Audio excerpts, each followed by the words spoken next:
Can I All right, hold on. interject for a second here? Yeah. Just 1 second.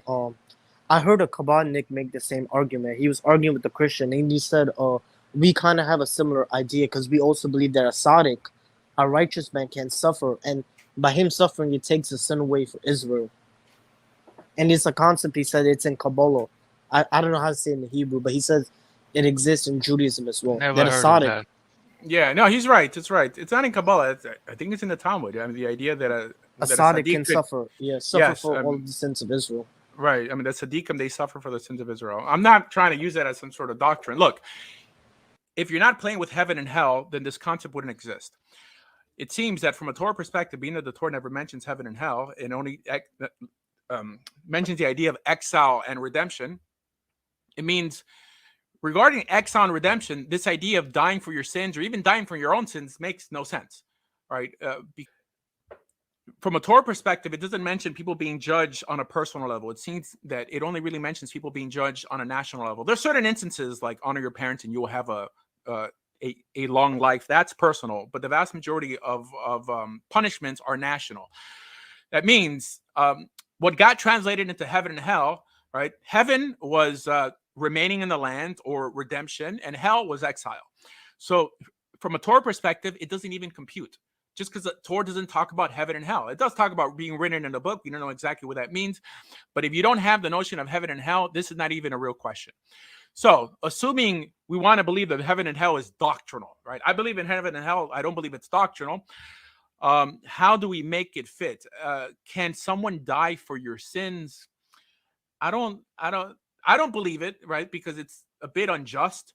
Right? I mean, someone's going to die. It's not even about dying for you. It's anybody, your father, your daughter, your son. And no, I just can't see how someone else can take the judgment. Or can you, or how can you benefit in behalf of someone else's actions? The whole system actions? breaks down after that. Yeah, there's no justice. But Judaism does have a concept which I disagree with. I mean, it doesn't. I mean, not on a biblical level, but colloquially, the Jew who has a problem with the Christian saying that it's someone is dying in your behalf, well, they should also acknowledge that it sounds stupid that you claim to be Jewish and special in God's eyes, having a special soul because of a decision your great-great-great-great-grandfather did in your behalf on Mount Sinai a long time ago. So what you're saying is that someone, you can benefit off the merit of your great-great-grandfather choosing to have a relationship with God on Mount Sinai, enter into a covenant, and a Christian cannot benefit off the decision, in this case, that Jesus made to die for your sins. You're both benefiting off the decision of someone else vicariously. The notion of vicarious atonement is as primitive, from my perspective, as the notion of vicarious merit. That because of what my mother did, assuming your mother converted to Judaism, now I have a Jewish soul. I'm head and shoulders above you. I'm not saying this is what the Torah teaches, but this is what Chabad teaches. So this is for sure what Tovia Singer teaches. How can you then point your finger and say, how can someone die in your sin? How can someone make you Jewish? So they're both primitive ideas. But doesn't that belief system come from some sort of documentations from somewhere? The Jewish belief system?